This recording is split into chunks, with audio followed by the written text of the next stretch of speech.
Good afternoon, legends, and welcome to our first 2021 episode of Harder to Kill, where Coach Mick Stewart and myself talk about all sorts of stuff, usually about trying to build a little bit more mental resilience, becoming a little bit tougher, a little bit harder to kill. Mick, what are we talking about today, man? Mate, rituals. How to start ourselves off. Rituals. And we chose this one because obviously it's the week of New Year's, and this is when people are creating rituals. This is when people are setting New Year's resolutions. So first of all, I hope everyone's Christmas and New Year's was great. So that's sort of why we're touching on this. But it's not just resolutions that we'll be talking about. We'll be talking about all sorts of different rituals. Did you have a New Year's resolution, Nick? Nah. Just like, no, I did not. Nah. Um, My goals of what I want to do for the year, and I had them way before going into New Year's. sure. For me, I just had my ritual of I was going to send it on New Year's Eve before 6 p.m. on the piss, you mean? Absolutely. It was. Yeah, it was a big year, man. It was a big year. Sorry, I'm just moving some screens around. I'm just going to share this live just in the Foot Farm group. Whoop, whoop, whoop. Sorry, I can hear myself talk. It was very unnerving. Yourself, Now I know how you all feel. Yeah. All right, Fit Fam. There we go. We are live. So you sent it, man. You sent it on New Year's Eve. Had a few bevies. Yeah. Yeah, because I like to. It's something I do for my thing is my New Year's Eve is usually I send it before 6 p.m. because I don't bother waiting up for New Year's Eve. Midnight, I go to bed. Cool. Because then in January is when I start I do the first month of January completely dry. Beautiful. Beautiful. That's a good thing, man. It's a good thing. I used to do little dry Julys and stuff like that back when I was a drinker. It's good to have a bit of a reset. And we've spoken about you and I have spoken about resetting from caffeine and stuff like that. It's good to reset from all sorts of different substances. Let's just say hello to everyone who's tuning in. First, Dora's here. Hello. Tash is here. Funzi's here. Matty Pros. Andy over in WA.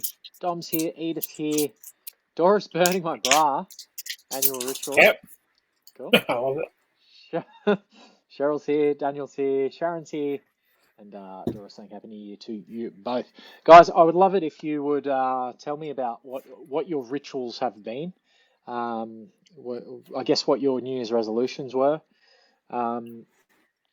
I would say, Mick, the way you described what you do, which is you are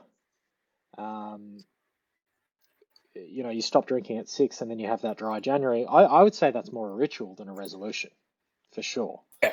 Like that, and that's sort of what we're talking about with rituals. They are a little bit different to resolutions. I think resolutions are ideas. Resolutions are things that are promises that you make to yourself, of things that you are going to do or you are going to not do. And I think that it's rituals, it's habits that make those things come to pass. So you can have all the fucking ideas in the world. You can want to start a business. You can want to get fit. You can want to quit smoking. You can want to quit drinking. Anything you want to do is going to take a change to your habits, a change to your rituals, and if you don't make those changes, the result won't change. The end result. I had one resolution for myself this year, which is just to do parkrun. That's it. I'm just going to do parkrun like every Saturday, unless I'm at an event. So if I'm at like a True Grit or a Spartan or something, obviously I won't be at parkrun. But rain, hail, shine, sickness, injury, I will be at parkrun, even if it means walking, even if it means volunteering. But by committing to parkrun, after doing it for probably 3 months, it'll be such a habit that I won't have to stick to it anymore. Like it'll just automatically happen. It'll be a ritual. Where do you want to start talking about rituals, Mick? Well, let's talk about as you just said, the reason we're talking about rituals over resolutions is because rituals are ingraining something for yourself, whereas the resolutions, the New Year's resolution has one of the highest failure rates these coming days than ever. Yeah, I'll believe that. Do you have the numbers? Sounds like something. There we go. Got it right here. Yeah, no, I've got it on here. I already had it up.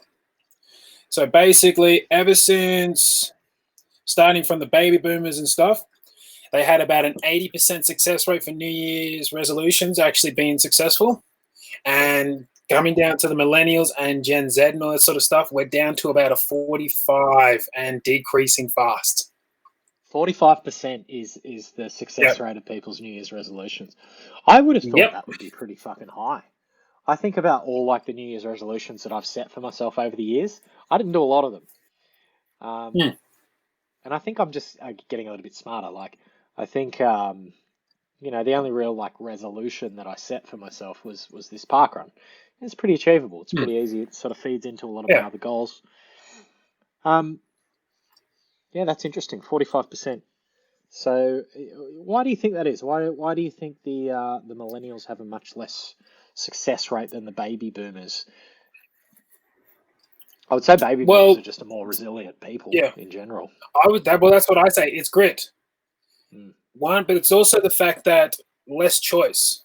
So because the baby boomers and stuff, what you had to grow up with was very little in influences and stuff. You had your community, you had your folks, and you had your family. Yeah. Now we've got tech and all this sort of stuff. We've got so much technology to make our life easier that it's now taking even more grit and determination to maintain our goals, our resolves, and everything like that. Like you've got Uber Eats. There's more distractions and more,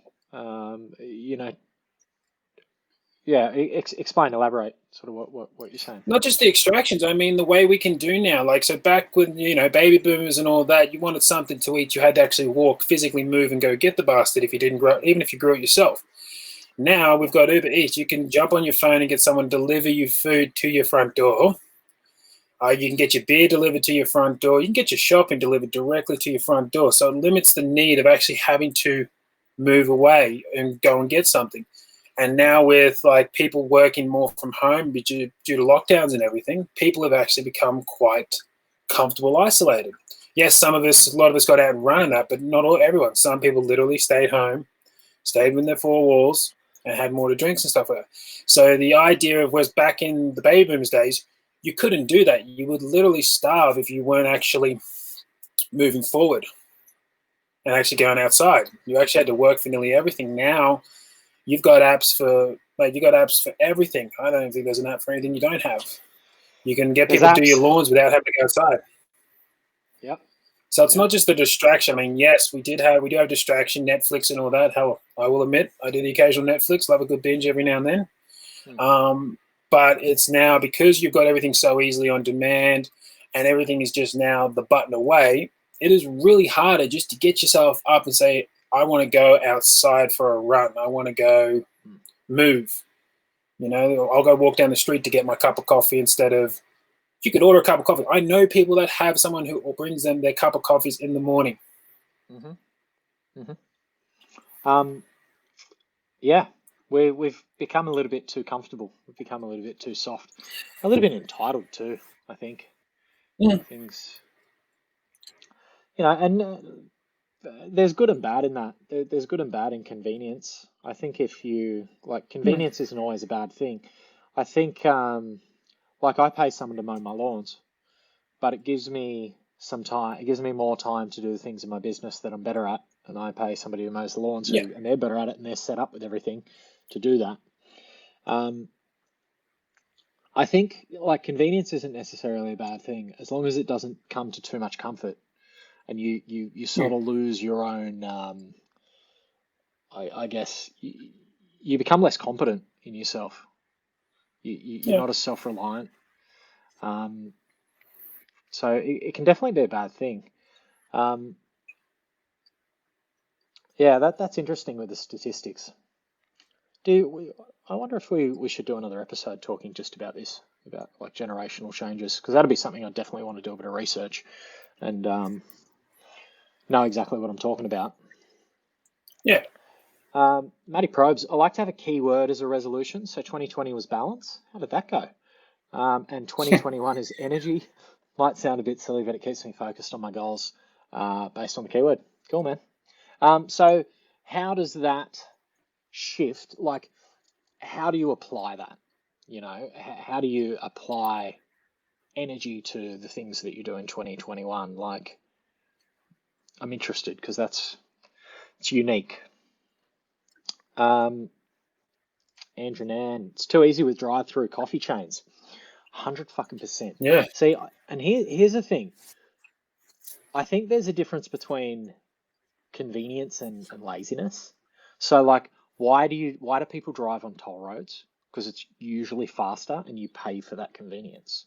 So something like a drive through a coffee, I think you're basically buying back your time. Like it's like getting somebody to do your lawns, getting somebody to do your ironing, whatever it is. You're basically buying back time. And I don't think convenience is the enemy. I think it's complacency. Like I Mm. I definitely get drive-through coffees. Like if I'm driving up to Brisbane, we always stop at Coffee Club and get Yeah. drive-through coffees. But I always walk every day. Like I probably do 3 or 4 hours of movement a day. Even if it's just jumping on a skateboard, if it's going for a ride. You know, I walked the dog this morning. That was just over an hour. While I was drinking a coffee, I also went for a 20K ride. So I think like you can take the convenient road. It's when you can take the convenient road all the time that you run into problems. And then you sort of get entitled and then you become like allergic to any sort of work. Yeah. Yeah, well, it's as you said, Brian, you get your time back when you do it. But a lot of people that do those drive-throughs lately are not aiming for time back. They're just, I'm in my car. It's fucking I don't want to lazy. get out of my car. Yeah. Yeah. Or I, I mean, some I people get say it. they don't want to get out because they're in their pajamas. Whereas, hey, I say go walk in your pajamas. Might get you an extra free shot or something. Yeah. I won't walk to the shops in my pajamas Do because I'm it. already on a few too many government watch lists. Yeah. So, I think I think it's important to know the difference between convenience and fucking laziness. Like for the most part, if I'm gonna go to Pack Fair, if I'm not governed by time, I'll jump on the bike and ride there. You know, if I'm gonna walk to a cafe or if I'm gonna go to a cafe and do some work there on my laptop, I'll try to ride the bike or I'll try to skateboard or I'll try to ride like walk there where I can. Let's go back to rituals. We're going off on a bit of a tangent. It wouldn't be us if we didn't. So let's go to our good friends Wikipedia because I'm just looking up some like explanations. What's the word? My brain's not working properly today. How much sleep you had? Yeah, not a lot. It's been a bad few days for sleep. Basically, Wikipedia explains a ritual as a sequence of activities involving gestures, words, actions, or objects performed in a sequestered place and in accordance to a set sequence. Rituals may be prescribed by the traditions of a community, including a religious community. Rituals are characterized by not defined by formalism, traditionalism, invariance, rule governance, sacred symbolism, and performance. They're a feature of all known human societies. And then it goes on to talk a fair bit. I would say a ritual, in the way that we're sort of talking about it, is more a habit rather than say a fucking religious, you know, tradition or something like that, like a worship rite or something like that. And I think it's important to have some sort of rituals and some sort of rules that you set in place for yourself to keep yourself consistent long enough for a behavior to become automatic. Hmm. So, and I say to pretty much all the people that work with me, your habits have power, whether they're good habits or whether they're bad habits. So if you're trying to change your, say, exercise habits and you're not in a very good um, routine of exercising, let's say you go to work, you get home from work, you take off your shoes, you get, maybe you just stay in your work clothes, you get on the lounge, you turn on the Xbox, you turn on Netflix, whatever it is, you make some food, and that's sort of your afternoon routine. You don't really do a great deal until you go to bed. If you're doing that same thing over and over and over, your brain's really good at taking shortcuts. So your brain is like 5% of your body weight and it uses like 25% of the energy. It's a really energy hungry organ. So anything it can do to save processing power, it's going to do. And that's sort of what you're talking about when we're talking about habits. Habits are things that the brain is repeating over and over until it doesn't have to think about it. It's an if then when system, like in computer coding. So if you get home from the lounge if you get home from work every day and you get on the lounge and you now decide that you want to run a marathon in 6 months and you're going to have to start getting out and running or exercising, it's going to be really, really fucking hard at the start to get off that lounge. Because if the longer you've been doing the activity, the more it's going to be reinforced, the more that habit's going to be reinforced, the less the brain has to think about it. And this is where we talk about people like Bill Gates and Mark Zuckerberg that wear the same like t-shirts every day with no design, because it doesn't give them any decision fatigue when they get changed. So your willpower is a limited engine. The more decisions you make, the more fatigued you get. And this is what's happening when you're trying to change a habit. Your willpower is getting whittled down, and some days you got a lot of willpower, some days you don't have much. That's why these rituals are so important. So if you're in the habit of getting on the lounge and you now want to exercise, that's going to cause you a little bit of trauma. It's going to cause you a little bit of distress. But the same can be true, and the same is true the other way around. So if you're in a really good habit of exercising, say you're going to the gym every day, 7 days a week, and then all of a sudden there's a lockdown and you can't go to the gym anymore, there's going to be a lot of trauma that's going to come out of that. It's going to be very fucking uncomfortable. And that's why 2020 was, and sort of around March, April, May was so very difficult for a lot of people, because there was all this forced change, and a lot of rapid change. And that's why it was so difficult. So the habits have the same power whether they're good or bad. Anything to add there, Mick? No, I loved all that. That was good. One thing can I say though? Can we stop hating on 2020 people? My feed's been blowing up with all bye 2020, hello 2021. I'm going to put this out there. You can blast me with hate emails if you don't like this, but 2020 was tough. It was rough. 2021, if it goes either way, you're going to be better because 2020 set you up for it.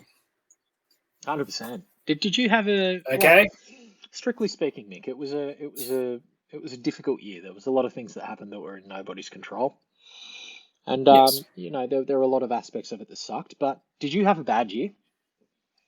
No. I didn't either, man. Like I had a lot of shit that didn't go my way.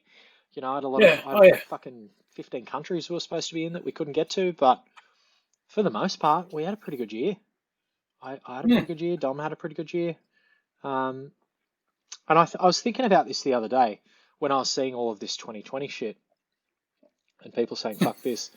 I think and I was sort of talking to Dom about it. One thing that both Dom and I are pretty good at is just focusing on what we have control over and just riding the fucking waves with the rest. Like if you don't have control about it, or if you don't have control of it, don't fucking stress about it.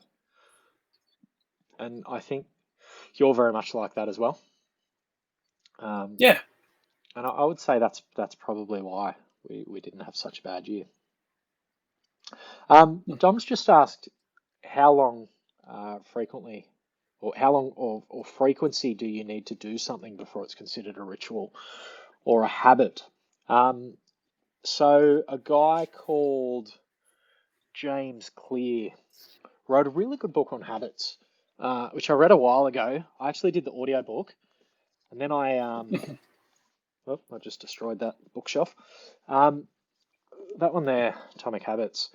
So have you read that, Nick?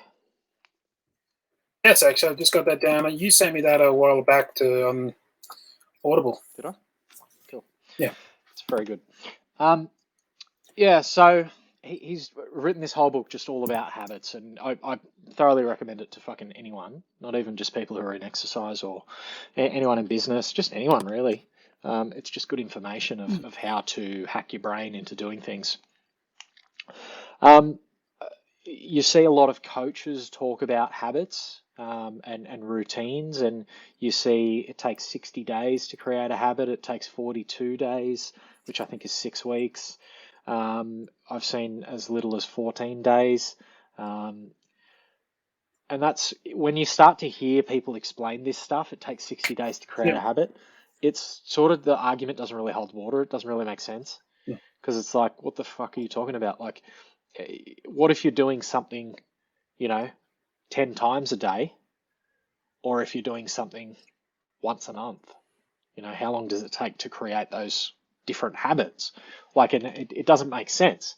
So the better way to explain it, and James Clear talks about it, is the amount of times you complete the action.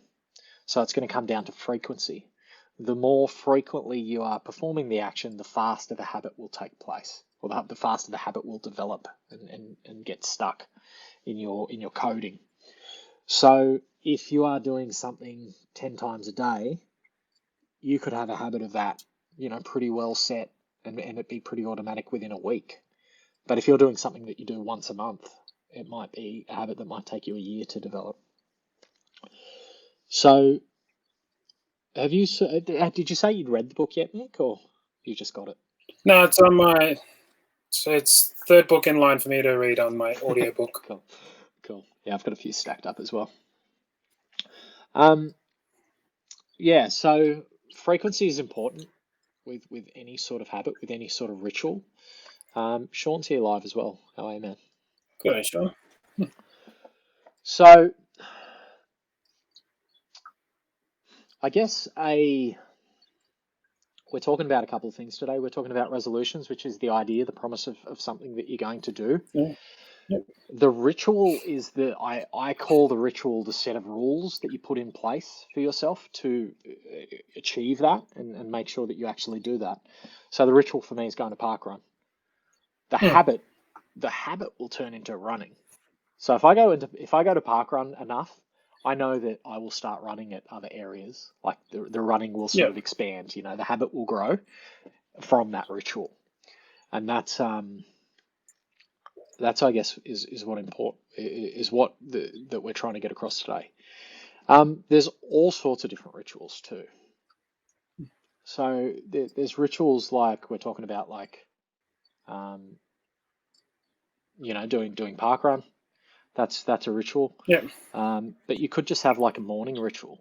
You might get out of bed and do a little bit of yoga, or do a little bit of movement, or do a breathing exercise, or a bit of fucking meditation. You might create your goals for the day, create your to-do list. You might have a nap every day at 2 p.m. Might be a ritual that you have. So I guess that's sort of what I wanted to dig into today. A couple of different aspects of these rituals. You might have a ritual the night before a big race. You might have a ritual the morning off. You might put your fucking socks on a weird way, before an event.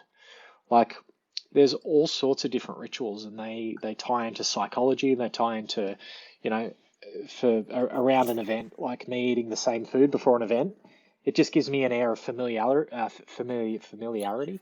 I can't talk today. It gives me a constant. So if I know that I have like the same food the night before and the same sort of hydration, and I sort of have the same almost ritual, I don't get any of that decision fatigue, but also I get that sense of like familiar and that constant of that, because obviously there's not a lot of constant in racing. Like the sport that we're in, it does every event is very different and can go a very different way, especially like Spartan, where they sort of are at a different venue and it's a different race every time. So I think that's something that's like a psychological coping mechanism, is sort of the purpose of that ritual. Do you have any rituals like that, Nick? Yeah, well, I've got my morning ritual that I started around about December to set Yep. myself up because I was getting into being home and all that. I was getting in the habit of getting up, making my coffee, and easing into my day.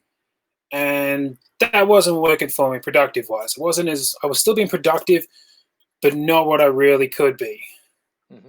But I also did not want to be one of those people that the first thing I did was one of my hard workouts, because I want to fuel before I work out and I don't want to be stuffing my face. So eating beforehand would not have worked in my moving thing. So I just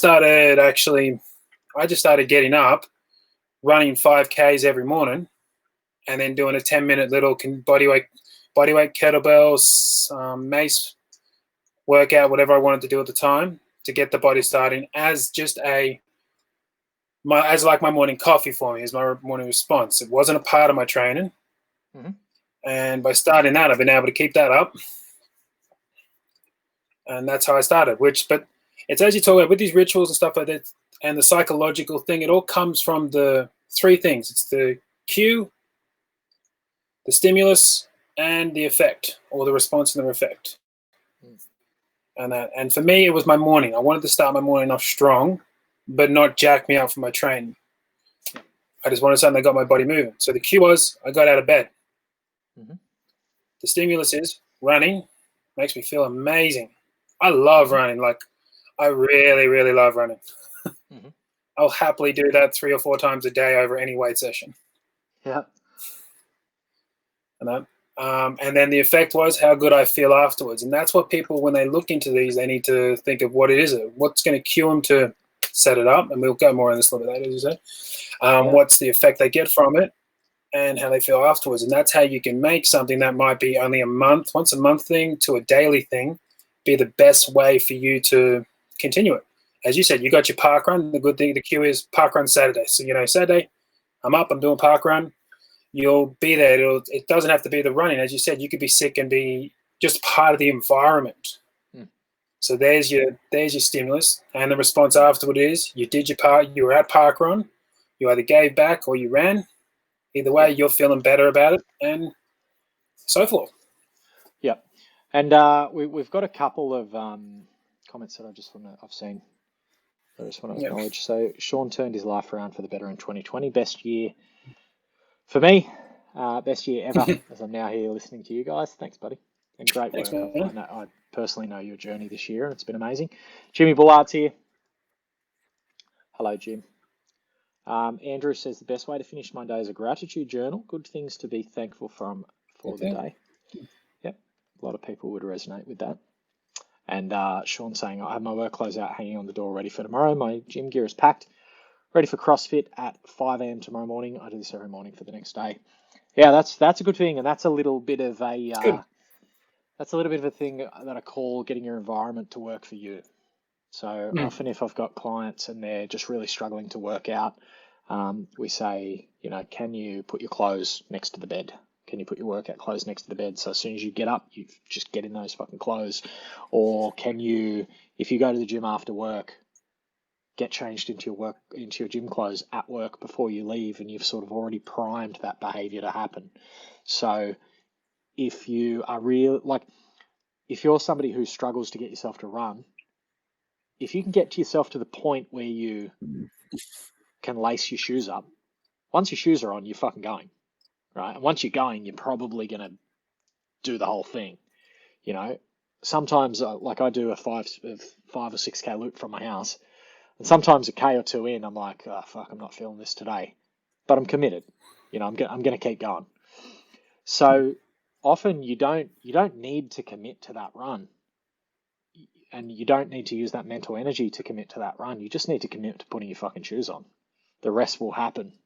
So that's sort of a bit of priming that you can do. The other thing that you said, Mick, that I just wanted to reference was You said, about the park run, even if I'm injured, I'll still go and I'll volunteer or I'll walk and, take photos or something. Um, I think it's important, and I get a lot of clients to do this. It's important that if you are creating a habit of exercise, that if something comes in and stops you from performing the exercise that you would normally do, that you substitute it for something that you can do. To give you an example, if a client gets sick and they've got a cold and they're like, look, Matt, I can't go to the gym. I'm sick. I don't want to get people sick. Obviously, that's pretty relevant this year. Yeah. But I don't want to get anyone sick. But I've just I'm not feeling very well. I don't want to go and push weights. It's like, right, can we just replace the gym workout or the high intensity stuff just with walking? So all this week, I just want you to go for a walk. That's it. I just want you to walk for an hour, and you might do 4Ks. It's not going to be a big walk, but you're preserving the habits. You're not going, well, I'm not going to go to the gym. Instead, I'm going to get on the lounge. Now you're in the process of changing that good habit for a bad habit. So instead, you're sort of just substituting something in for a little while, and you're preserving that habit of moving during that period. And then later on, when you are feeling better, you can start to swap back from the walking to the exercising. So I guess that's sort of the reason too that I said I'll still be at park run even if I can't run. You're sort of just making that mental commitment of no compromise. That doesn't mean no compromise doesn't mean I'm gonna run when my fucking knee's injured. It means I'm gonna like have no compromise to the promise of getting there, but I'm gonna adapt where I have to. So I think that's important because you and I are both pretty crazy, Mick, as far as the stuff that we do, and we teach our clients to push and get more out of themselves. And when you think you're done, you have more to give. But we're also both about longevity and getting our clients to do this shit when they're fucking 50 and 60, So you have to be able to understand when to push and when it's fucking stupid to push. But you want to have that grit and that no compromise as well. So it's a really interesting sort of paradox that's happening. Jim saying 2020 def my best fucking year ever. Be cool, Jimmy. I like it though. Jim, once out the door with a log on my shoulder, the commitment is there. Fuck yeah. I might get a log, Jim. I think it's time for a log. I can get people to come to my house. I got a few. You got a few. You got a few. Tashi's saying I'll have to try changing into my running gear when I finish work to help me run when I get home. That's my biggest struggle area. Yeah. So what's important is understanding the point where your brain makes the decision. So you are at work and you're like, I'm going to run when I get home, and you're running when you get home. You're driving home. You're like, I'm going to go for that run. I'm going to go for that run. I'm not really feeling it. It's been a big day at work, but I'm going to go for that run. And then you get home and there's a tipping point where you go, I'm not going for that fucking run. If you can stop that point happening, that's the bit that you have to influence. That's the bit where you need the willpower. If you can change that moment, you can change the outcome. But yeah, definitely try that, Tash. The other thing I will say, if you are somebody who really, really struggles after work, as I said, your willpower is limited every day. And it's not set. It's not like you have 100 fucking willpower points every day. Some days you have 60, some days you have 100, some days you have fucking 10. If you're somebody who runs after work and you talk yourself out of it and you really struggle to run after work, do it in the morning. Do it before work when you have the willpower, because you will always fucking get through work. Like you'll get to 2 in the afternoon, you're like, I'm tired, this is fucked. I want to go home. But you won't. You'll stay there till 5. Like you'll always fucking find the energy to get through work. But will you always find the energy to go for a run after? Probably not. So go for a run earlier. Go for a run before work and just be tired at work. It's better. You only have to push through it for like 2-3 weeks. And your body will sort of reset to that time, and you'll actually find you'll have more energy if you run in the morning. Yeah. What were we talking about, Nick? The other thing you could do with that is if you have to, if you know, just you're not a morning person, you're never going to get up early enough to do it before work, Mm-hmm. and that. One thing I used to do to make sure I'd always come back to the gym when I was a trainer, because I wanted to get that late afternoon session in when I was coming home at about 9 p.m., Mm-hmm. is finding something you could use as your cueing, as something that's going to make you do it. So for me, I'd take a little dose of pre-workout. This would be enough that I wouldn't be able to sleep unless I worked out. So it was my fail safe. It was like, you've taken your pre-workout, You got to you're not burn going it to off. sleep now unless you actually use it and then put that energy to use. Because once you put that energy to use, it will help you sleep better. Yep. And that will help you sleep. But if you don't, you're going to be up all night, which means it's going to fuck the rest of my day for the following day. So it was my fail safe. Sort of my, or sometimes if it was running in the afternoon when I first started getting into health and fitness and I was working at Dan Murphy's, I would always take the bus into work because when I finished the night shift, there was no buses running. So I had to run home anyway. I like that. I like that. So it's setting markers up for yourself. If you know you're one of these people that just, the idea of getting up that a little early to do your workout is like hell. You'd rather do 1,000 burpees across broken glass than do that shit. Put yourself in scenarios where you're like, if I'm going to do, I've got to do this. Otherwise, XYZ is going to happen if I don't. Yeah. Point of no returns always work. Yeah. I think like there's a lot of wisdom to be said in that, like just backing yourself into a corner. It's amazing Yeah. what you can do when you fucking have to. Like you will put off a deadline at work or you'll put off studying for a test or whatever it may be. And then like 2 days before, all of a sudden your productivity is through the roof and you can get so much done because you have to. Um, so if you can put yourself in situations where you have to, like where you catch a bus to work and you can't catch a bus home, so you're now walking, and if you run, you'll get home faster. So you'll have more time to do whatever the fuck you want to do. I think that's a really good situation, and a really good outcome. One thing that you could do, Tash, is catch a bus or a train or a tram or um, away from your house and walk back, or get somebody to get in a car and drive you 10 k's from the house and just leave you, and you've got to make your way back. It's something that I've got, a couple of clients and stuff to do over the years that have really struggled. I've said, just get your partner to, say, look, I need you to help me stick to my running goal on a weekend. So on Sunday, can you fucking drop me 12 k's from the house, and I've got to get back. And the faster I get back, the more of my Sunday I have. And it can work pretty well. Yeah, I like that. Catch the Well, that's bus. what I used to do too when I was working in the city in Brisbane City. When I was training for my half marathon, was every Friday, instead of Friday night going out with the boys to have a few beers, I was like, no, I've got to get home, and I'd run home, which would be 25 k's with all my gear. Yeah. Yep. I was That's a why little we're crazy crazy. back then. You're fucking crazy now. Don't try and write it off. We know. Maddie's saying, I think what Mick said resonates with me. The cue for me is the word energy. Stimulus is the training and the events, but also the recovery and sleep, and the outcome is having the best year ever. Awesome, man. And great that you found a system that works for you.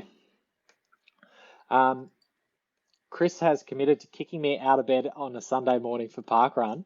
Come down, Tash. As I said, come down, run with us on a Saturday. Come down this Saturday, do parkrun with us. That'll create that little bit more accountability. We'll have coffee. We'll have breakfast after. Bring Chris down as well. And that's what you do at the start when you're trying to create a habit at the beginning. You use as many fucking tools in your toolbox as you can. You create the accountability. You fucking make your environment work for you. You catch a bus away. You back yourself into a corner. One of the reasons PT works so well is people pay for it, and it's fucking accountability. You got skin in the game. You want to get your money's worth. PT works for a lot of reasons, but that's a big one. So like try and find some way that you can put some skin in the game with your running. I've even heard things like crazy fucking things where you can set up like probably the best way that I can explain it is there's an alarm clock, right, that you can set up bank transactions on it. So it's basically like a smart alarm clock. And every time you snooze the alarm clock, it takes money out of your bank account and donates it to a political party that you don't like. It's fucking brilliant. Oh shit! It's fucking amazing. But it's skin in the game. How much do you want to? How much do you want that sleep? Like it's trying to get you out of that snooze. Um, so there's heaps of different ways that you can do this, that you can create this Yeah, accountability. Having a workout buddy is one of the biggest ones. Join a running club. Joining a running club is a huge one, and that's all parkrun is really.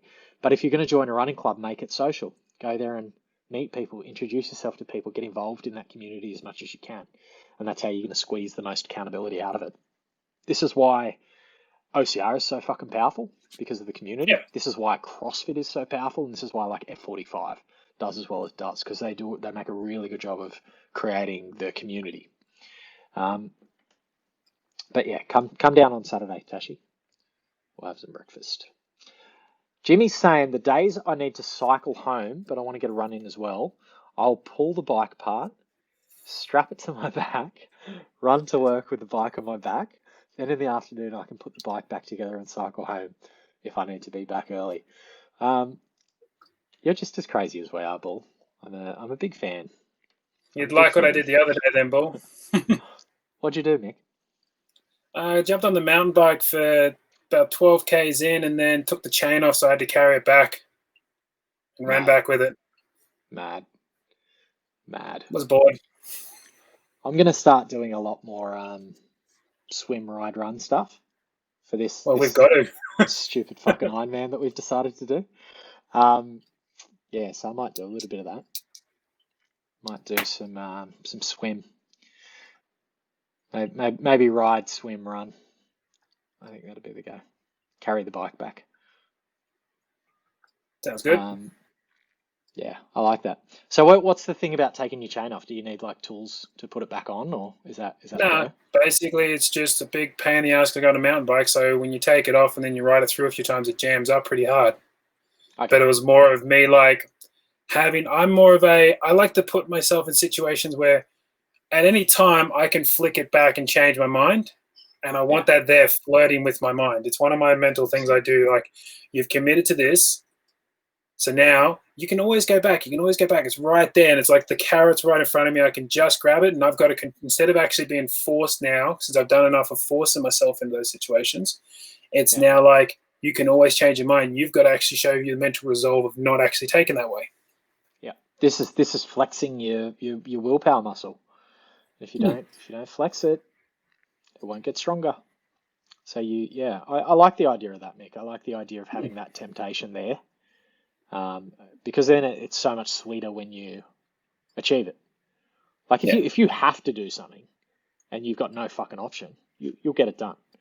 But if you go bushwalking and you're 10 k's from the car and you're fucking cooked, you're probably going to make it that 10 k's back. But I remember years ago, I went for a run, and I was in a particularly bad mood, but I went for a run from the house, and I think I got about 12 k's away from the house, and then I just fucking threw a little tanty and called an Uber and got an Uber home. So sometimes having that temptation, and then succeeding is a good thing. Lisa's saying, I've just started doing parkrun. Parkrun's amazing. For anyone who doesn't do parkrun, check it out. And saying you're going to come and check out Broad Beach Waters this month. I'll see you there. Send me a message before you come down. I'll be there every week, unless I go somewhere else. Bully. Now I have the inflatable kayak. I'm planning on doing a paddle up the Hawkesbury River, then getting out of the water, deflating the kayak and carrying it back to the start point on land. It's awesome. It's awesome. These little crazy challenges that we set for ourselves. Yeah, I could see a few more of these going to happen over the next year. Do you want to take us through this Q effect response that you sort of touched on? Yeah. And elaborate a little bit more about all this that, Q effect This cue effect response is basic psychology, which has been really known if you've done any psychology work, as it's called Pavlov's dog. Mm-hmm. To cut it briefly short, and I'll probably butcher it a little bit, so people who know this don't hate me. But basically, a guy had a dog, and what he would do, he would ring the bell. As the dog would salivate, he would feed the dog. So he was ringing the bell, and then food would appear for the dog. This would begin the dog to start salivating. So he was programming the dog to salivate, to mean hunger, wanting hunger, when he'd ring the bell. As he developed this, he would not bring the food, but the dog would still salivate, because it made the understanding of, okay, there's a bell cue, I'm getting fed. Mm-hmm. And that's how rituals can really work best for you, is when you actually have yourself little cue factors that sort of can stimulate that effect. At first, they will, of course, like anything, will be quite challenging. But as you get into it, it then just becomes cue. This is what happens. For me, like now, my running, it's like I get up, it's water, shoes on, and then I'm out the door. That's what I've developed my cue being now. You get up, and the morning is get up, go run. And then that causes me to feel awesome for the day. And that's where a lot of people, they try to make these things really tough. As I said, I don't want to work out and do CrossFit first thing in the morning, because I don't want to work out that hard in the morning. I want just something to get myself moving. Yep. And that is my cue. For some people, it could be before, and if you know, like especially CrossFit, it can be quite daunting for some places to take on, and because it is a very mentally, oh my God, it's going to kick me in the butt. And this is where like your morning coffee might be the ritual. You could be morning coffee, workout, and then sometimes you might need cues just to get you to the gym. But it's about, when you set these up, it's no different than when you're working with a coach and they set your programming up to class workouts, warm up, main phase, stretching, if they do it properly. I'm not saying all of them do that. And this is the exact same thing. The warm up is cueing you for the workout ahead if it's programmed properly. The workout is what you want to use to achieve the goals you're after. The stretching is basically to bring you down, make you feel good about what you've done, and get the body feeling nice and set for the day. Or not, depending on we do this. This whole sequence of things is programmed in a lot of things we do, but we don't really actually bring it to the forefront of our brain. Mm-hmm. So it's basically a system, like a process that's set in place. An interesting thing, this is sort of the same process that's happening in addiction. But the problem is you get what's called a negative feedback loop. And this is the idea that you have a thing or a behavior that creates an effect, and then you have, I guess, the response.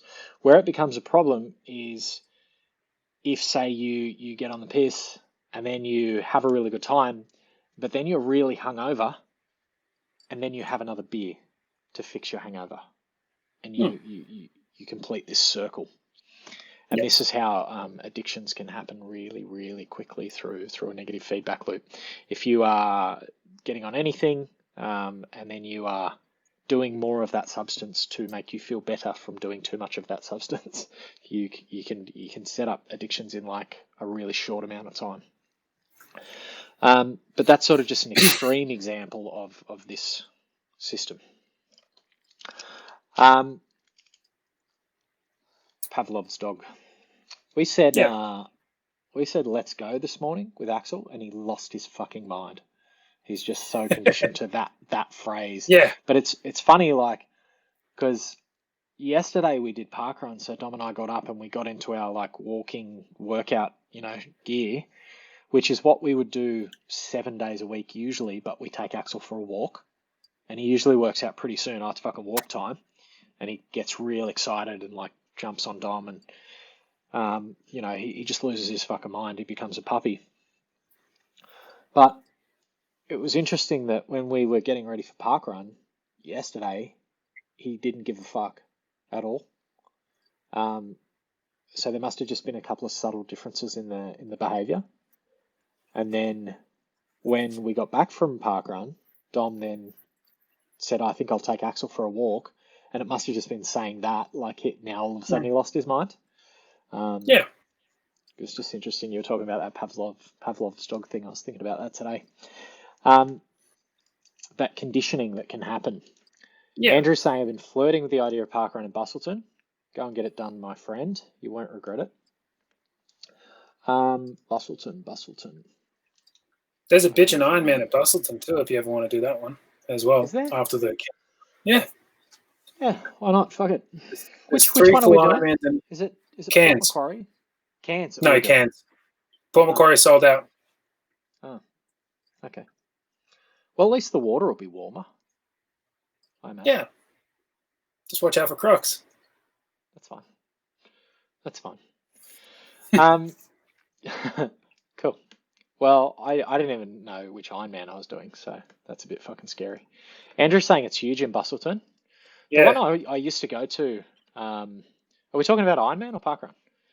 The Ironman. parkrun I used to go to at the ponds used to get like 500 people. It was fucking crazy. Andrew's saying Ironman. Yeah. Gotcha. All right. So rituals. You said you had some morning rituals, Mick? Yeah. As my morning ritual, this is taking a lot of experiment too. So people, when you set these things up, trial and error, of course, with everything. I've got myself down to a nice little morning ritual where it's getting up, glass of water, go for a run. That is my minimum. So that is my minimum for the ritual. Like non-negotiables. Non-negotiable. It's like I like to have this is the minimum, this is ideal. So let's say I got something that I've really got to do first thing in the morning. I'll get up and go for the run. That's done. That's my main one. If it's every day where I'm going on my time, it'll be get up, breath work, run, conditioner, coffee and reading, and yoga and some stretching as well. Cool. That's my full morning ritual I like to do.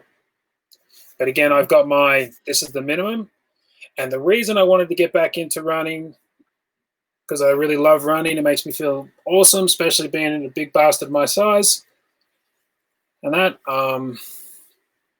so that's why I wanted at least something that I used to do it all the time when I first started getting into training before I got knowing all the science and all the things you should and shouldn't do. And I remember how much fun it was just doing it because I could. And then, so I've gone back to that. So I've got my minimum, doing what I could. And I also want to see how long I could do. My goal is to get this 1,000 days. Cool. Did you start with all of that, or did you just start with like one thing and it's sort of evolved over time? I've experimented so during the COVID stuff, I experimented with different elements of the other stuff. And then when December came, I started with the running. Then I added the conditioning. Then I started with the breath work, running, conditioning for a couple of days.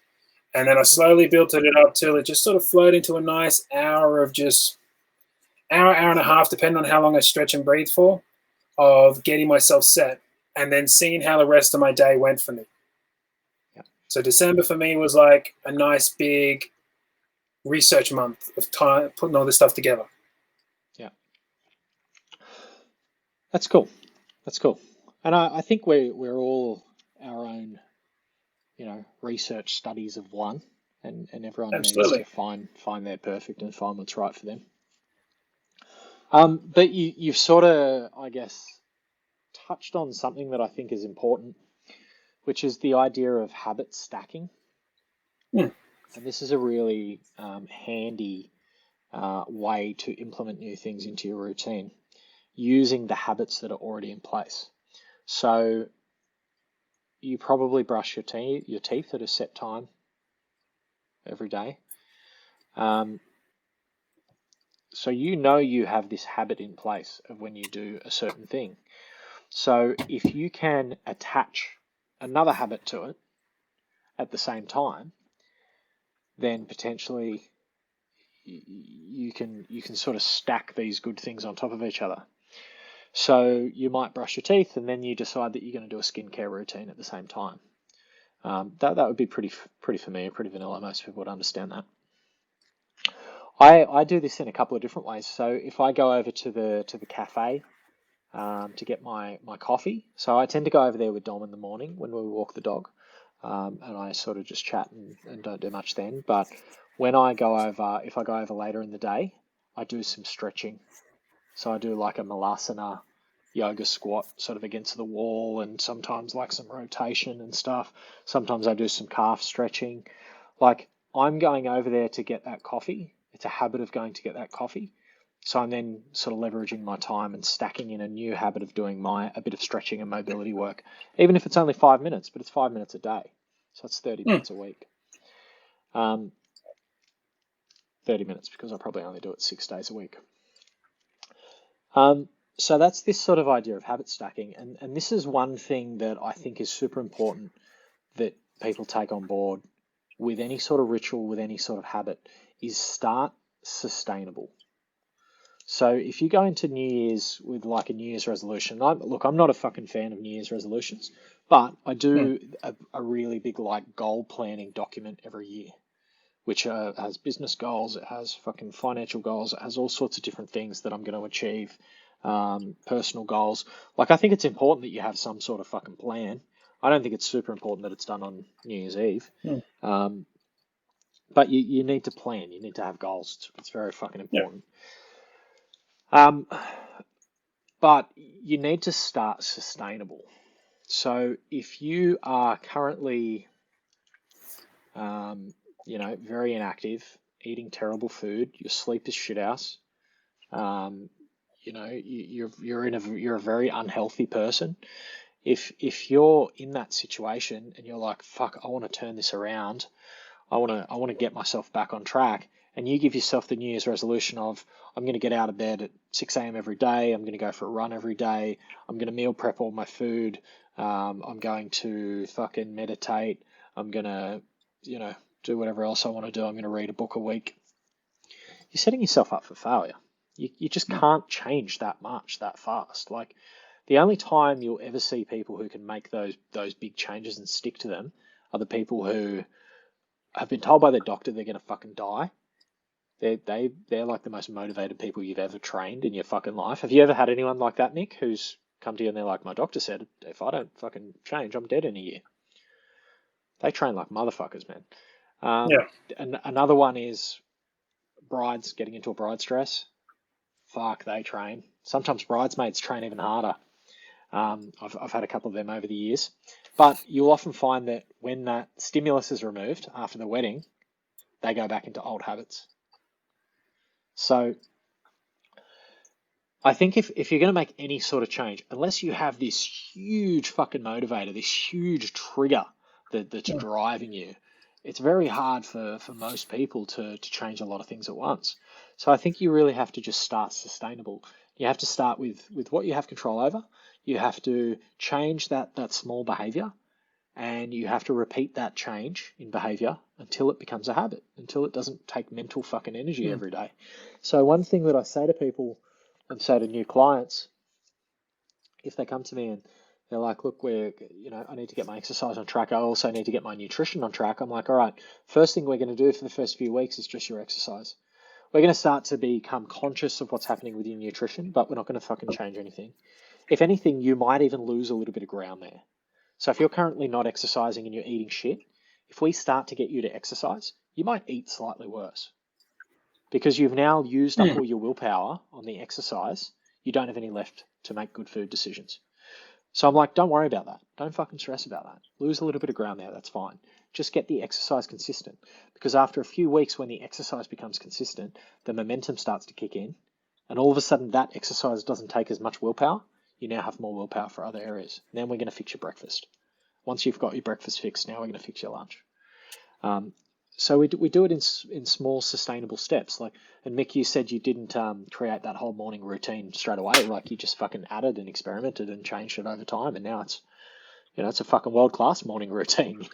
That's probably more than 99% of people do in the mornings. but it's a ritual that took you a long time to develop and create.